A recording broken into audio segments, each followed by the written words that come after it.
बिस्मिल्लाहिर्रहमानिर्रहीम। अस्सलाम वालेकुम। ये आपका अपना डिजिटल प्लेटफॉर्म है। मैं तारिक मतीन हूँ। वल्लाहु खैरुल माकिरीन। अल्लाह सबसे बेहतर तदबीर फरमाने वाला है, वही बचाएगा मेरे देश को बलाओं से, जो बारिश में शजर से घोंसला लेने नहीं देता, क्योंकि उसकी तदबीर तमाम तदाबीर की इमाम है। एक फैसला हमारे सामने आया है।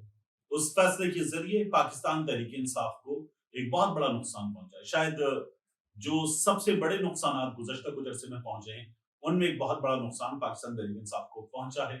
और एक ऐसी चीज जिसको पूरी कौम यकीन रखती है कि पीटीआई वाले दुरुस्त कह रहे हैं, वहां पाकिस्तान तहरीक इंसाफ को उस फैसले के जरिए गलत साबित कर दिया गया है। ये तमाम काम हुआ कैसे है, इसको ट्रैक करेंगे। मैं आपके सामने तमाम चीजें रखूंगा।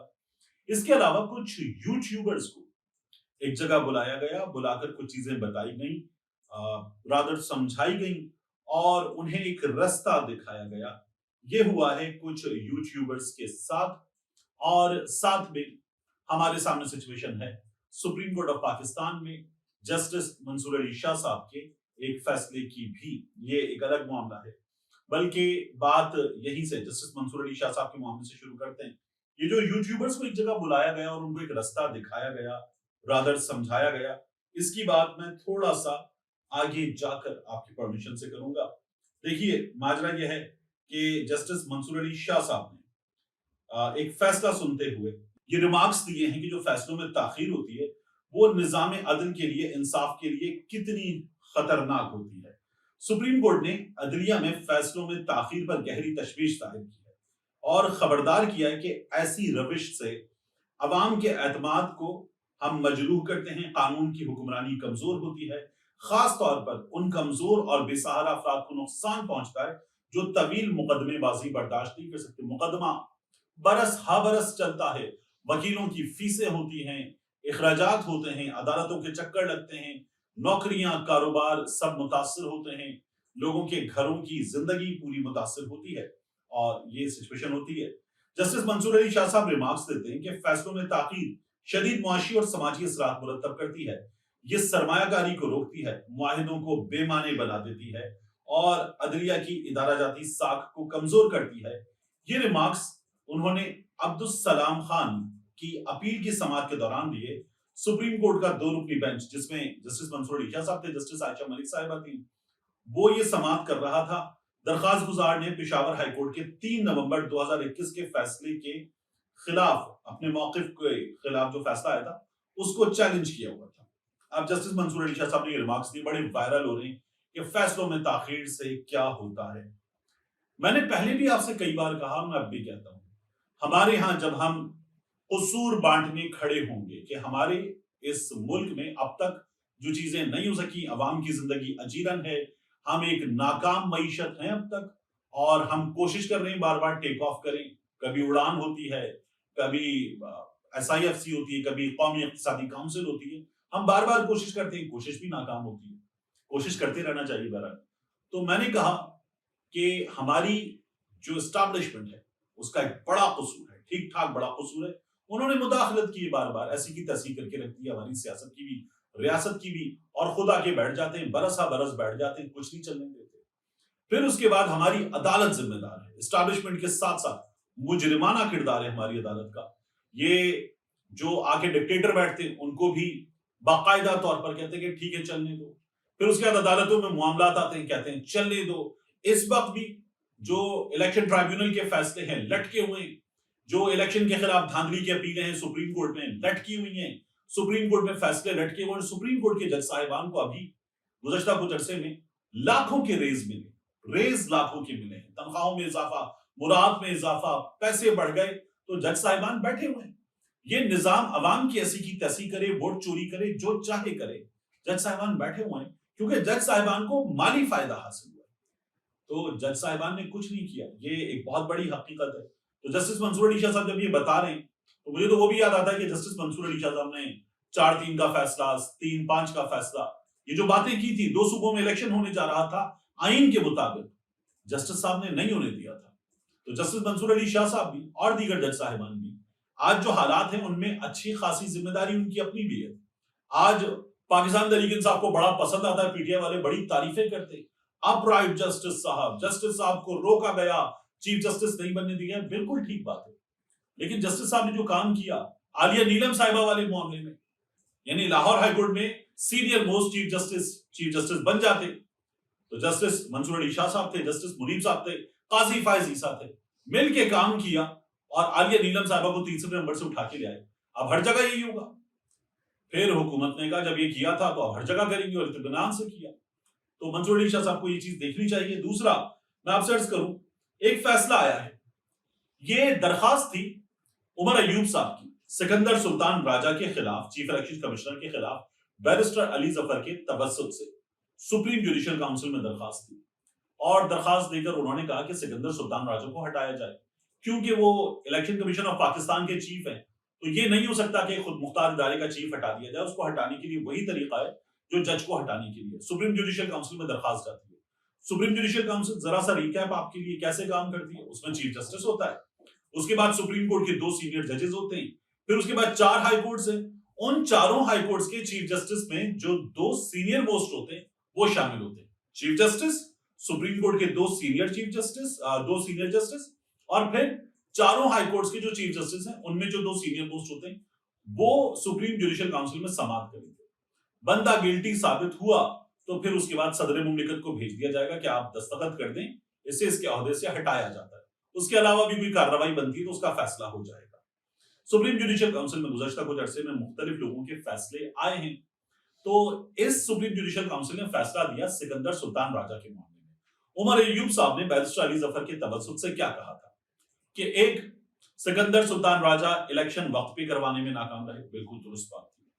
2, सिकंदर सुल्तान राजा इलेक्शन मुनसिफाना कराने में नाकाम रहे। अभी रिपब्लिक पॉलिसी का सर्वे बता रहा है कि एक आम आदमी ये समझता है टू द एक्सटेंट ऑफ 86% कि इलेक्शन फेयर नहीं हुए। तो पूरा मुल्क मानता है इलेक्शन फेयर नहीं हुए। इलेक्शन वाले दिन आपने इंटरनेट बंद कर दिया, मोबाइल बंद कर दिया, लोगों को वोट डालने नहीं दिया, पीटीआई वालों को आपने कैंप नहीं लगाने दिया। तो बिल्कुल ठीक बात है कि इलेक्शन फेयर नहीं हुए। इलेक्शन से पहले पीटीआई के लोगों से कागजात छीने जा रहे थे, कागजात जमा नहीं कराने दिए जा रहे थे, पीटीआई को पॉलिटिकल एक्टिविटी नहीं करने दी गई, पूरी कौम मानती नहीं करने दी गई। फिर उसके बाद इलेक्शन में रिगिंग हुई तो वो तो फॉर्म 45 फॉर्म 47 पूरी कौम ने देखे, उनमें भी साबित होता है कि रिगिंग हुई। और नवाज शरीफ का जिस तरह से रात में आरओबी बदल दिया गया, जिस तरह से तमाम धांधली पूरे मुल्क में की गई, वो भी साबित होता है। काशिफ अब्बासी क्यों अफेयर है, लियाकत चट्ठा क्यों गायब है, उन्होंने कहा था कि धांधली हुई है, तो वो भी पूरी कौम के सामने। ये तमाम चीजें जो साबित होती हैं, बाकायदा तौर पर साबित होती हैं। और मुस्लिम लीग नून का मामला, पीपल्स पार्टी का मामला, पार्टी फंडिंग का, दबा के बैठे हुए पीटीआई पे फैसला दे दिया। हर चीज साबित होती है। एएनपी को आपने सिर्फ जुर्माना कर दिया, पीटीआई का इंतखाबी निशानी छीन लिया। काजी फायज ईसा ने, जो कहते ना काम इंसाफ की तदफीन, गोरकन का काम किया, आपने उड़ा के रख दिया। ये सारे काम किए गए। और सिकंदर सुल्तान राजा साहब के खिलाफ जो समाअत हुई उसमें कौन कौन था अब इन 5 जजेस में, यानी उस वक्त के चीफ जस्टिस। तो ये समाअत हुई नवंबर और दिसंबर में, ठीक है। नवंबर और दिसंबर में होने वाली समाअत के चीफ जस्टिस थे याह्या खान साहब, ये चीफ जस्टिस थे। इनके साथ सुप्रीम कोर्ट के 2 सीनियर जजेस, तो जस्टिस मंसूर अली शाह साहब थे और उनके साथ थे इसमें जस्टिस मुनीब साहब। मेरा यह ख्याल है कि इन दोनों का वोट सिकंदर सुल्तान राजा के खिलाफ हो सकता है। इन लोगों के, मैं ये नहीं कह रहा होगा, लेकिन इन लोगों के जो आप रिमार्क्स सुनते हैं, जो चीजें सुनते हैं, जो ये बार बार दरखास्त करते हैं और जो हमारे सामने जजेस के अपॉइंटमेंट के मामला आते हैं, तो इन दोनों का वोट सिकंदर सुल्तान राजा साहब के खिलाफ हो सकता है। लेकिन याह्या खान साहब इस निजाम को बाकायदा सपोर्ट किया उन्होंने, ये उन पे इल्जाम है। फिर उसके बाद आप देखिए कि इसमें 2 सीनियर हाईकोर्ट के चीफ जस्टिस कौन कौन, इश्तियाक इब्राहिम साहब, पेशावर हाईकोर्ट से जो गुज़श्ता कुछ अरसे में फैसले आए हैं, इलेक्शन कमीशन को सपोर्ट वहीं से मिली थी, तो इश्तियाक इब्राहिम साहब थे। उनसे पहले तो वो इब्राहिम खान साहब थे जिन्होंने जरदाज गुल साहिबा को भी कहा था मेरी बेटी आई है अदालत, और खुद पहुंचे और उन्होंने कहा कुछ नहीं होगा यहाँ पे। तो वो इब्राहिम खान साहब थे और उन्होंने तो ये शिकायत भी की थी कि मुझे क्यों नहीं लेके गए, सुप्रीम कोर्ट मुझे क्यों नहीं लेकर गए। तो उनके बाद इश्तियाक इब्राहिम साहब थे, वो थे जो अब चीफ जस्टिस पेशावर हाईकोर्ट के बाद जस्टिस बन चुके हैं सुप्रीम कोर्ट के। साथ में आमिर फारूक साहब थे, तो आमिर फारूक साहब को भी आप देख लीजिए। तो ये जो 3 वोट हैं, याह्या खान साहब का, आमिर फारूक साहब का, इश्तियाक इब्राहिम साहब का मुमकिना तौर पर ये 3 वोट रहे होंगे सिकंदर सुल्तान राजा के हक में। ठीक है, ठीक किया है सिकंदर सुल्तान राजा ने, ठीक किया। जिनको ये गवर्नमेंट लगा के बैठी हुई अभी भी आईनी तरमीम करके, साफ नजर आ रहा है। इसलिए पूरा पाकिस्तान इस सिस्टम से नफरत करता है कि ये लोग अवार्ड भी खुद को देकर बैठ गए, अपने बंदे भी लगाकर बैठ गए, हर चीज पे कब्जा जमा कर बैठ गए। तो ये मुमकिन तौर पर इसकी सिचुएशन है हमारे सामने जो रही होगी। और इसका नुकसान क्या हुआ पाकिस्तान तहरीक इंसाफ को? आपने जो जो चीजें ली थी उसमें सिकंदर सुल्तान राजा फारिग होना बनता था। नहीं होता तो इसका इंपैक्ट यह है कि ठप्पा लगाए कि इलेक्शन ठीक करवाए सिकंदर सुल्तान राजा ने। ये दरखास्त नहीं था कि इलेक्शन ठीक नहीं करवाए, नताइज ठीक दिए सिकंदर सुल्तान राजा ने। ये सुप्रीम जुडिशियल काउंसिल में जो समाअत हुई है उसके बाद और नताइज भी ठीक दिए, सिकंदर सुल्तान राजा ठीक है, इलेक्शन ठीक है। इन अ वे ये ठप्पा लगा है, और ठप्पा लगाने में गवर्नमेंट ने अपना काम दिखाया। आमिर फारूक साहब को अब सुप्रीम कोर्ट लेकर गए, पहले लेकर नहीं जा रहे थे। जब आप जजेस ट्रांसफर करके ले आए, सब कुछ कर लिया, और यहां पर सरफराज डोगर साहब को आपने देख लिया 14 अगस्त को, ना उर्दू ठीक बोल सकते हैं, ना इंग्लिश ठीक बोल सकते हैं, चीफ जस्टिस हैं। वहां जो जो काम हुए, यानी मासूम नकवी के खिलाफ दरखास्त आई, उन्होंने कहा नोटिफिकेशन ठीक नहीं हुआ ना, तो हम कह देते हैं नोटिफिकेशन दोबारा कर दो, ये अदालतों में काम हो रहा है। तो सरफराज डोगर साहब को लाए, आमिर फारूक साहब ने फैसला दिया, और फिर पेशावर हाईकोर्ट से आपने देख लिया, याह्या खान साहब को आपने देख लिया। तो ये काम किया गया है और सिस्टम ने काम दिखाया। सिकंदर सुल्तान राजा साहब के हक में फैसला आ गया है। अल्लाह खैर, ये कितना बड़ा नुकसान है पाकिस्तान तहरीक इंसाफ के लिए। अभी भी पीटीआई वालों को चाहिए कि अदालतों में मुतफर्रिक दरखास्तें दायर करें इलेक्शन धांधली के खिलाफ, उसके अलावा ट्राइब्यूनल के मामले में। लेकिन मैंने आपसे पहले भी कहा था, पाकिस्तान तहरीक इंसाफ वालों को 10 जगहों पर, यहां इसी जगह जहां मैं बैठा हूं, मुझे एक रुकने सूबाई असम्बली ने आकर बताया कि वो अपना केस तकरीबन जीत चुके हैं, लेकिन उन्हें यह समझाया गया है कि आपको इससे आगे नहीं जाना। यानी आलमगीर खान महसूद की मिसाल ले लें आप, जो मेरे घर आए उनको छोड़ दें। आलमगीर खान महसूद के वोट कुछ 1,11,000 वोट थे, 1100 बना दिए गए, और दूसरा बंदा जीत गया। इस तरह से जीते हैं लोग।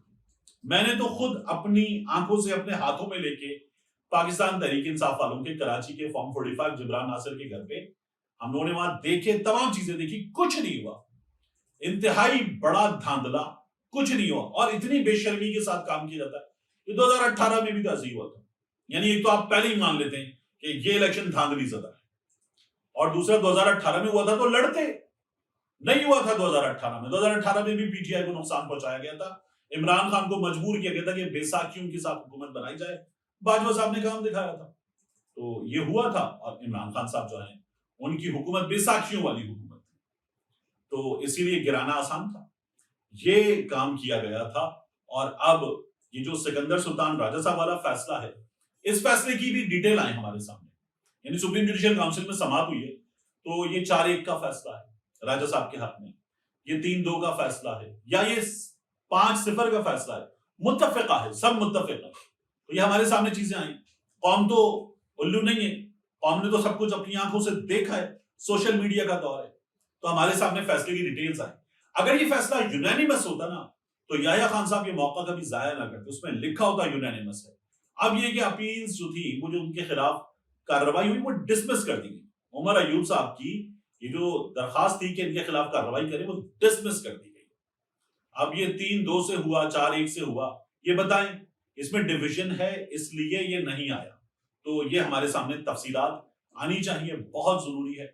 सुप्रीम कोर्ट ऑफ पाकिस्तान के जजेस हों, हाई कोर्ट्स के जजेस हों, हमने गुज़श्ता कुछ अरसे में जो किरदार देखा है, वो ये देखा है कि निजाम को सपोर्ट किया गया है। बाकायदा तौर पर खुफिया इदारे के सरबराह सुप्रीम कोर्ट ऑफ पाकिस्तान गए थे, और उन्होंने वहां जाकर समझाया था कि इलेक्शन नहीं हो सकते। तो ये सब कुछ तो हमने बंदयाल साहब के दौर में भी देखा हुआ।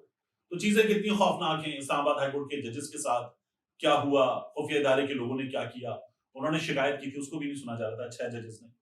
तो ये तमाम हकीकतें इस वक्त कौम के सामने हैं। दूसरा, मैं आपसे अर्ज करूं कि कुछ यूट्यूबर्स को एक जगह बुलाया गया, और कम से कम ऐसे 3 लोगों से मेरी बातचीत हो चुकी। उनको एक जगह बुलाया गया और बुलाकर कहा गया कि ये आप लोग क्या पीटीआई के पीछे पड़े रहते हैं, इमरान खान की बात करते रहते हैं, पॉलिटिकल लैंडस्केप की बात करते हैं। आप ये क्यों करते हैं? इस पॉलिटिकल लैंडस्केप को छोड़ें और इसको छोड़कर आप आए इस वक्त हमारे खित्ते की सूरत हाल, अपने मौजूआत बदलें। आप बहुत अच्छा काम कर रहे हैं, कितना अच्छा बोलते हैं, इतनी मेहनत से इतने बरसों में आपने ये प्लेटफॉर्म बनाया है और इस प्लेटफॉर्म पर आप ये खित्ते के मसाइल, India, Pakistan, international politics, spectrum बड़ा करें अपना। कहां आप एक जमात के पीछे पड़ गए और वो जमात देखें, वो जमात कैसी जमात है, वो लोग कैसी सियासत कर रहे हैं। उन्होंने उस मुल्क में गाली गलौज की सियासत को प्रमोट किया है। ये लोग किसी भी तरह से ऐसे लोग नहीं हैं कि इनके हक में बात की जाए। ये कुछ यूट्यूबर्स को समझाया गया और उनको मिसालें दी गई कि अगर आपको ये लगता है कि Imran Khan is the subject to talk about, यही सब्जेक्ट है जिस पर सबसे ज्यादा बात होनी चाहिए, तो फिर ये वो सब्जेक्ट नहीं जिसमें दम हो, आए दूसरे सब्जेक्ट्स की तरफ आए। तो मेरा ये सवाल है कि एक, क्यों बताना है लोगों को कि किस सब्जेक्ट पे बात करें? बुलाकर बताने वालों का ये काम है कि आप बताएंगे कि किन सब्जेक्ट्स पे बात की जाए। दूसरा, मेरा एक और बहुत बहुत अहम सवाल है कि अगर इमरान खान के सब्जेक्ट पे बात करना अहम नहीं है तो क्यों बुला के बताने कि अहम नहीं है? बेकार है। इमरान खान के सब्जेक्ट पे बात करना बेकार है तो छोड़ दें, लोगों को खुद समझ में आ जाएगा कि बेकार है। क्या सोशल मीडिया पर सबसे ज्यादा एक ही सब्जेक्ट डिस्कस नहीं होता? वही एक सब्जेक्ट डिस्कस होता है। क्या मीडिया पर जहां बानी पीटीआई बानी पीटीआई बानी पीटीआई करना, इमरान खान का नाम भी नहीं लेना, क्या वहां भी तमाम चीजें एक शख्स के गिर्द ही घूमती? वही घूमती हैं। क्या इस वक्त हम अहम तरीन अफराद की तकरीर, तहरीर, कहीं उनका लोगों से गैर रस्मी बात करना, उसमें भी सिर्फ एक ही शख्स को डिस्कस होते हुए नहीं देखते हैं और आप भी उसी के बारे में बात करें, तो वही शख्स इस वक्त टॉपिक टू डिस्कस है। वही शख्स जो है वो सेलिंग लाइक हॉट केक्स वाला मामला है। वही एक शख्स है जो टॉक ऑफ द टाउन है। बाकी तमाम लोग, उनसे लोग मुतनफ्फिर हो चुके हैं। ये वो इंतजाम है जो लोगों पे थोपा गया है। लोग इस बात को तस्लीम करते हैं। जिनके साथ बुरा हुआ है गुज़श्ता कुछ अरसे में और वो नजरअंदाज हुए हैं, तो नजरअंदाज भी जाली अंदाज में करवाए गए हैं और इसमें पीटीए ने भी काम दिखाया है, बाकी लोगों ने भी काम दिखाया है कि लोग नजरअंदाज किए गए हैं। ये चीजें इस तरह से अंजाम दी गई हैं। मिलते हैं इंशाल्लाह आपसे अगली वीडियो में।